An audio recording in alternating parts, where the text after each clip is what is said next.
Hi, can you tell us a little bit about yourself? All right, so my name is Hugo Trevino. I am a senior here at the University of Illinois in the College of LAS, studying Spanish and Translation Studies. Okay, thanks.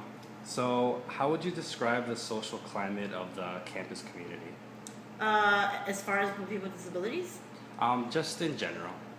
the social climate that I feel like in general, the University of Illinois tries to be a pretty inclusive university, like or at least like its policies are. Like as far as like students actually like going out there and like taking the time to be more inclusive. I don't know, maybe like that meets like the same standards. Like I know that like it's a pretty liberal university, but like when you think about it, I feel like sometimes students just kind of hang out with like their own groups, like ethnic groups specifically. And so like it's actually like hard, or I don't know what the university could do, or I don't know. I mean, obviously it's something that students have to do on their own. So like kind of hang out with people like outside of like their like ethnic like backgrounds. Like like you don't really see like too many like I don't know, just too many groups that like because I know whenever you see get a pamphlet, they have like like a Latino, a black, or like a white person, an Asian person. But like in reality, like you don't see that as often, like that mixture of group of students hanging out with each other. And so I feel like you might see it a little bit more maybe in the dorms, but I don't think you see it as more once you live outside the dorms. And so like I don't know. So that's a little bit. But otherwise, I love campus climate. I love the university. I'm so happy I came here. It's one of the most successful universities in the world, and so it was one of the main reasons why I chose it. And like it just also happened to be really well academically as well. Okay, thank you. I know you kind of touched on this a little bit, but do you feel connected or included in the campus community? So, as far as like an ethnic group, I'm so happy that the cultural houses are around because I think my freshman year, like I came here and I used to live in private housing, like at the old Beckwith, because it got integrated into Nugent, and so that used to be located on Second and John, and so we were like kind of like hidden. No one really knew about us. We were like surrounded by frat houses, apartment buildings, and students didn't really get to know about Beckwith until their sophomore or until like their junior senior year. And so, as a freshman, I hired a lot of juniors and seniors. And what I mean by hiring is, because of my disability, I can't live on my own. Like, I need like the help of other people to live independently, to help me with the activities of daily living. So they'll come in like 5 different times throughout the day and like help me get out of bed, help me get dressed, like help me shower, help me back into bed, help me with anything, help me exercise, like just things that like normal people are like that anyone needs, to like live independently. And so I definitely felt the segregation there, like as like the university, like I not that maybe they did it on purpose, but like it just happened that like I just felt like we were kind of far away from campus. No one really knew about it. Like it was like, oh yeah, like whenever I would tell people where I live, they'd be like, oh yeah, I see a bunch of wheelchairs like driving down John, and it was like, oh okay, well, yeah. And so, but now that like the Beckwith program has been integrated into the dorms, I definitely feel like a lot more part of the community, and I feel like there's a lot more sense of like being part of like the campus. And also like I love the location; it's closer to my classes. And I'm trying to think. But as far as like culture as well, like when it deals with like races and stuff, like I was the only Latino on my floor my freshman year, and it's just because like people I don't know, it was just people with disabilities. There was like what, like maybe 27, 25 students of us, and I was the only Latino. And so my freshman year I didn't really notice it, but my sophomore year I started feeling like I wanted that sense of like I don't know, just I just miss speaking Spanish, for example, or like even just like I don't know, like I just felt like I didn't really see myself on campus. And so I know that the Latino population doesn't represent like the population of the actual state for the number of Latinos that are here. I know that I don't know. I think it's really low. Like I don't even think it's 10% the Latino population. But like I know that in the state of Illinois, more than 10%. There's way more than 10% of Latinos that live there, and so like that's not equally represented. And so obviously on campus, I definitely felt like I don't know, like I needed to search out the cultural house a little bit more because my freshman year, I don't know, it's something that like you see the cultural house, but like I came from a predominantly Latino neighborhood. Like there was a lot of Mexicans and so and like I think Puerto Ricans, and so like being from there and coming onto campus, I was like, well, why do I want to go to like La Casa Cultural Latina? Like if like I come from a predominantly Latino neighborhood, but after a while, like I saw how I needed like that connection, just like I don't know, and also just like it's nice to get to know your history a little bit more too. It motivates you more too to continue on with your education. Okay, thank you. Um, so, how do you feel about the representation of people with disabilities in the media? I think the representation of people with disabilities in the media is a very poor representation. It's definitely one that, like, I think even if you look at the majority of actors that are playing people with disabilities, most of the time it's actors that don't really have a disability. And so, an actor that I can think of right now would be maybe like R.J. Mitty, who he was invited onto campus, and so like he actually has a disability too. But like even with that, like he also has the responsibility of like portraying like other jobs, like because like right now he's on the show Switched at Birth, and I think he plays someone who's in a wheelchair there, and so and like in reality he doesn't use a wheelchair, you know, and he plays someone who like got into an accident, but like in reality he has cerebral palsy, and so like it's because of like he has such a mild form of cerebral palsy as well that he's able to be like maybe more universal and take on like or take on the responsibility of playing these roles.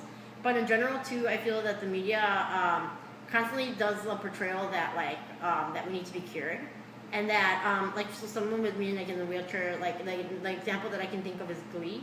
Like I loved when I saw that person in the wheelchair in that show, and they even did like an episode where it was all about like him and his disability, and I absolutely loved it. I was cracking up. I thought it was so accurate, like of like how it is to be in high school and be and have a wheelchair. But then like as the season kept progressing, they're constantly like talking about like how the other students, like one of them wants to find him a cure. He even has like an episode where like he dreams about him walking, and like he dances in the episode and everything. And so like in reality, I think it's something that like if even if me for myself, like I have a genetic disorder, and so I was born with it. And so I don't know another life without my disability, and like I don't know how my life would be if there was a cure. And so like honestly, like if today you were to like tell me that they found a cure for my disability, I probably wouldn't take it. Or even if there was like a cure, like I don't think it would like fix like what like the damage, I guess you could say, that like my disability has already done to me. And so I don't know. I love my disability, and I think a big thing about having a disability is accepting it. Like the fact that I've accepted my disability is like plays a huge part in my success. Because like if I'm in denial and I keep like not wanting my disability, then like I got depression as a child. Like I didn't want to be like I didn't understand why like I had a disability compared to like my other friends, and why I couldn't run around or play around and stuff like that. And so, but once I accepted it and saw that like I can do things differently, or that there are other interests that I could partake in, was when like my life started changing. And it definitely helped me also not be depressed, because me constantly like praying for like a cure, or yeah, or for like something magic, like a magic potion to come along or something, it just wasn't healthy. And like once like I accepted it, then I could use it to like as a positive way to like empower myself and to like advocate for like the rights that I needed and wanted, instead of me like trying to, I don't know, push it away that I actually need more assistance or help or what have you. So tell me about your social life growing up, and then how is it different now that you're at U of I? Okay, so as a child growing up with my disability, I walked until I was 12 years old. I have spinal muscular atrophy type 3. And so my disability slowly progressed. I was diagnosed when I was 3 years old. And I guess I knew I was different, when it's when kids start making fun of you at school. Like there was a couple bullies who would make fun of the way I would walk and like stuff like that. And so you just start noticing that you are different as a child. And so one of the things too that I noticed was that whenever I would go out and like long distances, I would get really tired from walking. So I would use a wheelchair even as a child, even though I could walk. And so like people would come up to my parents and like point at me or say like, "Oh, what's wrong with him?" or like, I don't know. And so like that was something that always bothered me, like them saying like, "Oh, what's wrong?" Like what do you mean what's wrong? You know, like there's nothing wrong with me, besides the fact that I have my disability. And so I felt like it was something too, or even people like would talk down to me too, like a lot, and like I didn't know if it was because I was like a child or like you're just talking to a kid. But like after a while, I would see that they wouldn't talk like that to like my siblings, and like even in the stories like or even going to the hospital, like sometimes they wouldn't address questions directly at me, and or like if I were to go out to eat at a restaurant, like they would like ask my family like what I want to eat, like instead of asking me what I want to order. And so like just those little things, like I felt the need to like maybe be a little bit more extroverted, and like also to show people that like I did have a voice. And also, when people would see you in a wheelchair, so I feel like a lot of the times too, like maybe that stigma is going away, but I feel like it's still pretty prevalent that people just think you have a learning disability because you have like a physical disability, and like the two aren't like a direct correlation; they don't go hand in hand.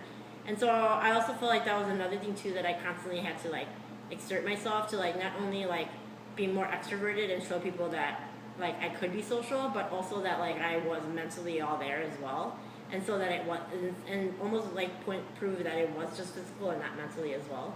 And so, but yeah. So what was the rest of your question? And how is it different now? Oh, and so I think now too. I think most people.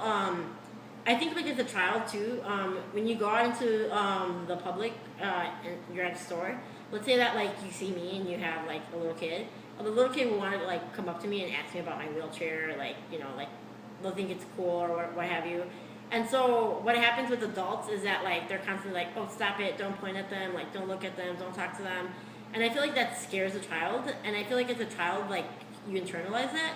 And then as you keep getting older, like you're told not to look at someone with a disability because it's rude to stare or whatever. And so I think that as people get older, then they lose like this social aspect of like being able to like approach someone with a disability. And like it's clearly seen that they don't know how to approach you.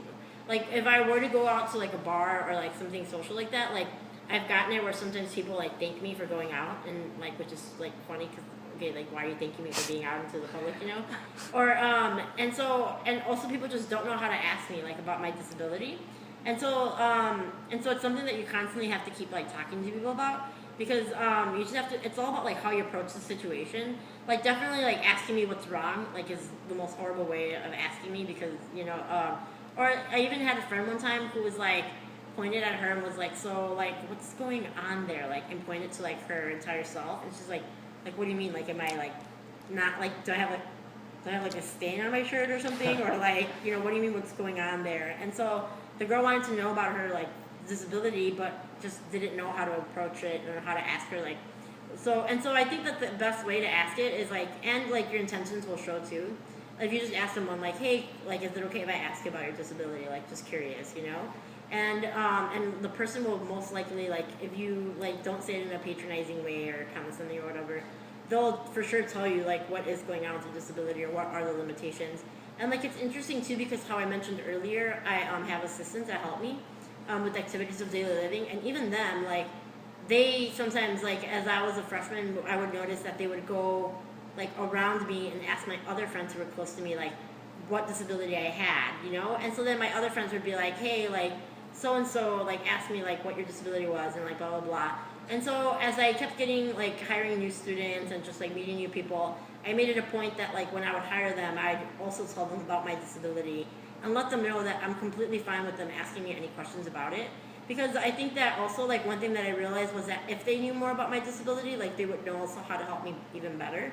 Because then they understand exactly why they're helping me with what they're helping me with, instead of me being like, oh, can you like, I don't know, like reposition me this way, like, oh, it's because I can't do it myself, or stuff like that, or I don't know, like, or yeah, but or so just like any number of things, like it's better when they in your mind you can process why you're doing what you're doing and not just like it just be like a task that you're performing. Okay. So the last question is, do you think that others' attitudes influence your psychosocial wellness? And psychosocial wellness is, just to explain it to you, it's just like the wellness of your psychological self and your social self. Yeah. Does that make sense? Or okay. Yeah, no, that's fine. Okay.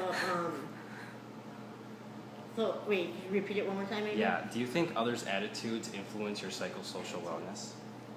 Okay. So I think in general people do like other people's like psycho awareness of like what like how I'm feeling. I think does affect me a lot because I feel like a lot of the times too with like even with hiring students, like we're both students here at the university, and like we go through a lot of the same things. Like I might go through it like a little bit differently, but even like when they're complaining like about like something that's happening in their life, sometimes they'll apologize and they'll be like, oh my god, I'm so sorry, like that I'm like complaining about my life when like you have a disability and like you must have it so much harder, And so that's always something that I'm just like, well, actually, like, yeah, like I understand, like you feeling like maybe I have it harder and like maybe I do, like we can argue it like that I do or don't, you know.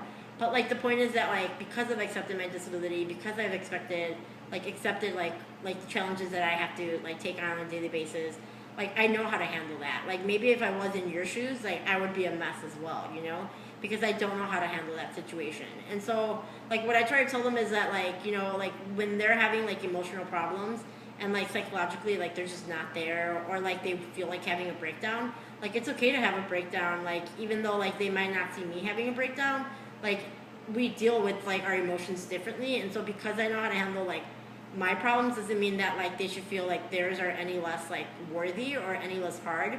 And so like definitely like I don't know, like there's I mean numerous examples that I can give you, but yeah, like or even too like how I said with like the psyche of like people thinking that like I'm just not all there mentally, or like also them just not knowing how to approach or talk to me, like that also really like how I said like affected me like with my psychological like awareness of me just having to be more outgoing. Like you know, like I could have also become more extroverted as well, you know, like like push myself away a little bit from the world, like because of like people's just rudeness sometimes to how they approach people with disabilities, or you know, and like just not like the way like I don't know society is, because like the majority of the world also isn't really accessible. I think it takes a lot of awareness and like and for you to really put yourself out there for the people to realize that like, hey, if I would have made the ramp here, like this person could have access to this restaurant, or you know, or like this store or something, you know. And so definitely I feel like the world, like how I said too with the media, like portrays that the thing that we want to be cured constantly, and that like we're not living our lives to the fullest, or that like our life is like incomplete because of our disabilities. And so I feel like it could be very depressing, like the psyche that people throw out there for you, and it's a lot for you to battle, and like you have to keep breaking down these barriers that like you know you are mentally okay, that you like are just like smart, and that like you accept your disability for what it is, and that you don't constantly want to be cured, or that like you don't feel like your life is as full as someone else's. And then I'm trying to think, or also too just like but yeah, and so I feel like those things can really put you down, and like or even too like with dating, like that's another thing that's like also very hard, like because it's like such a huge barrier too, that like people will ask like the awkward question of like, oh, can you have sex, you know, or like when how. And so it's just like the same thing of like, oh, like for example, like someone one time asked me like, oh, like do you sleep like in your chair, and like so I just replied with like very smart ass, because I didn't enjoy like that comment, and I was like, well, do you sleep standing up? And so, you know, like obviously because you're able to stand doesn't mean that that's how like you sleep. Like I sleep in a bed like everyone else. And so it's just like these things that like if you just think about it a little bit more, it's just common sense, but really not common. And so I know that like a lot of my friends do have a hard time, like especially with dating, or just like having like relationships with other people as well. That like it is a little bit harder, and it could be depressing, but it's all about like just giving support for one another. And like there are people that do date, but like it just takes a little bit longer for you to find that like special someone, I guess. Or also for like you not to let other people's psyche like mess up with yours, like and just be depressed, because the world can be pretty close-minded, or just because they don't know better. I don't think people, it's not like people don't like people with disabilities, I just think they just don't like know better, and so then they don't do better. And so that's like one of the examples I guess I can say. And so I don't know, I just have to realize that like you just kind of have to constantly knock down these barriers and be okay with that. Okay. Well, thank you very Yeah, much. That's all we have for you today. Yeah.